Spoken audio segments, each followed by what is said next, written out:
Hello, my name is Manpriet. I'm 25 years old. So I've started transitioning when I was 20 years old, so that I had my first hormone when I was 20 years old.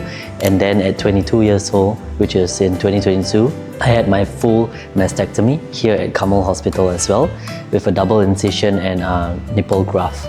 Thereafter, in 2024, which was last year December, exactly a year ago, I had a full hysterectomy. And now I'm here for a full metoidioplasty. I have been considering it since a very young age. It's just that I didn't have much information on that. So I started doing my research when I was 14 years old. Slowly, then I figured out about the different types of surgery and what it requires for me to get where I want to get. And then getting my sex change on my NRIC in Singapore, because I'm from there. We reference the NRIC is very necessary for a lot of things. For example, if you have a partner and you need housing, or you choose to buy a house, you need to be the opposite gender to get that. But that's just another factor. The main point is to be myself and feel myself fully.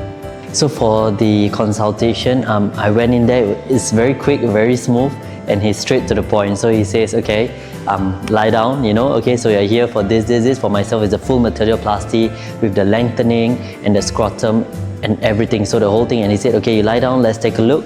And then he explains to you A to Z, okay, this is where we are going to remove certain things, and we are going to do the surgery here.